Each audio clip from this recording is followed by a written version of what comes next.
السلام علیکم۔ رمضان کا سب سے بڑا مقصد تقوی، اللہ کا خوف اور پرہیزگاری پیدا کرنا ہے۔ قرآن میں اللہ تعالیٰ فرماتے ہیں، اے ایمان والو، تم پر روزے فرض کیے گئے ہیں جیسا تم سے پہلے لوگوں پر فرض کیے گئے تھے تاکہ تم متقی بن جاؤ۔ اب تقوی کا مطلب کیا ہے؟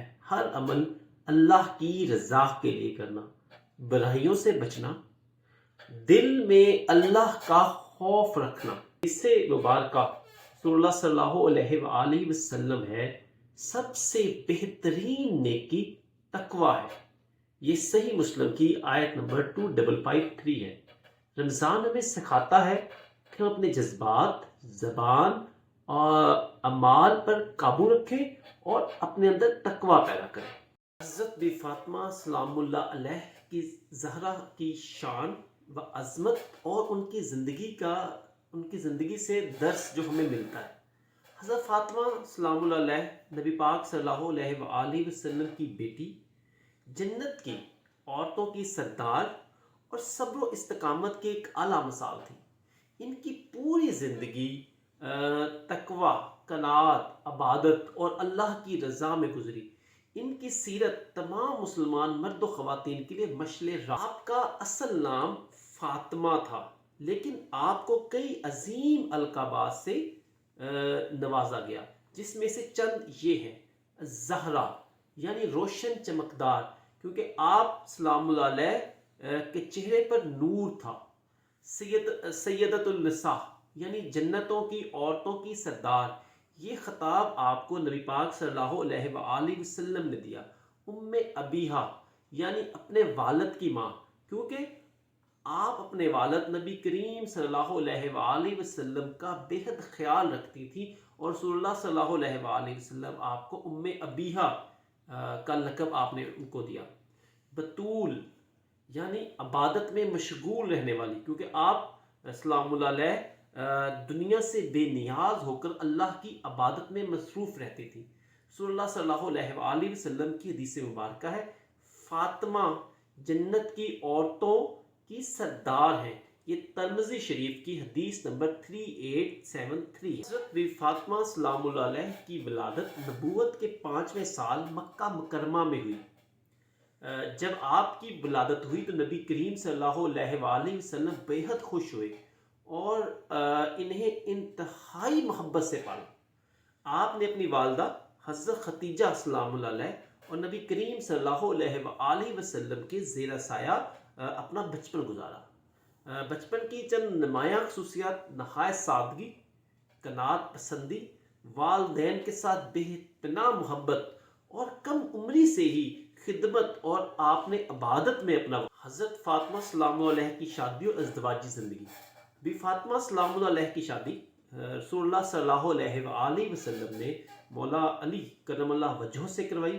اس کے متعلق حدیث مبارکہ رسول اللہ صلی اللہ علیہ وآلہ وسلم ہے، اللہ تعالیٰ نے مجھے حکم دیا کہ میں فاطمہ کا نکاح علی سے کر دوں۔ یہ مسند احمد کی حدیث نمبر 13642 ہے۔ اس شادی میں کوئی فضول خرچی نہیں کی گئی، بلکہ سادگی کا نمونہ پیش کیا گیا۔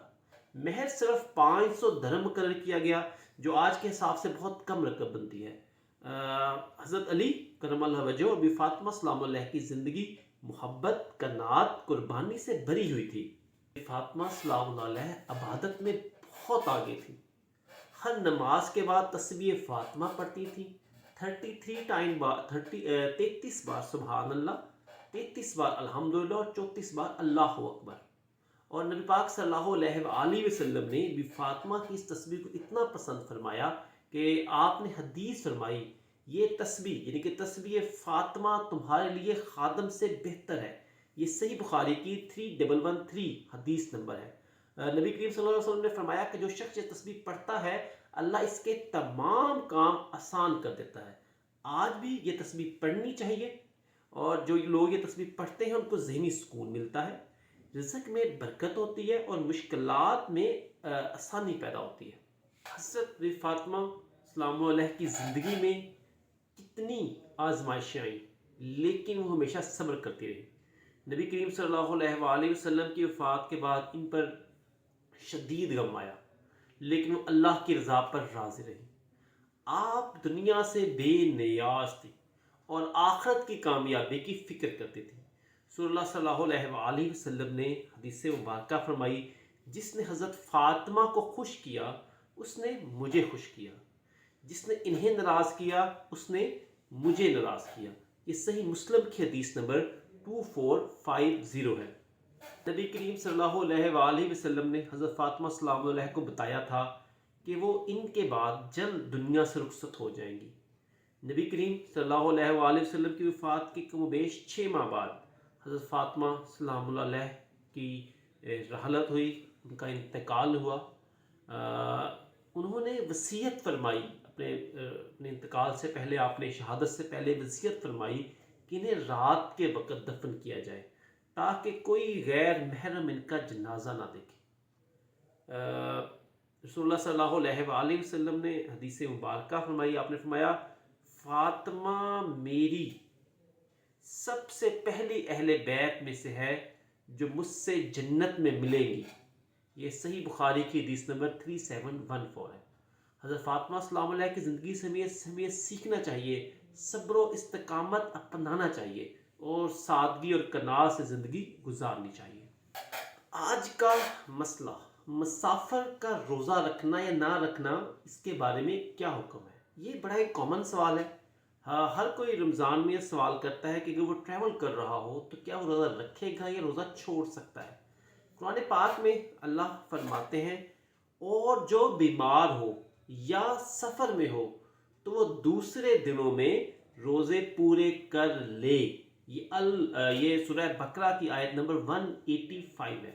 حدیث مبارکہ رسول اللہ صلی اللہ علیہ وآلہ وسلم نے فرمایا، سفر میں روزہ رکھنا بھی جائز ہے اور چھوڑنا بھی، جو آسانی لگے وہ کرے۔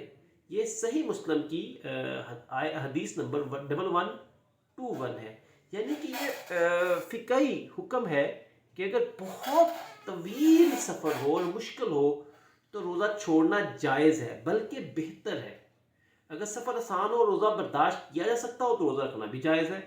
بعد میں چھوٹے ہوئے روزے قضا کرنا ضروری ہے، بعد میں روزے رکھے جا سکتے ہیں۔ اگر سفر میں ہیں تو اپنی سہولت کے مطابق فیصلہ کریں، کیونکہ اسلام آسانی کا دین ہے۔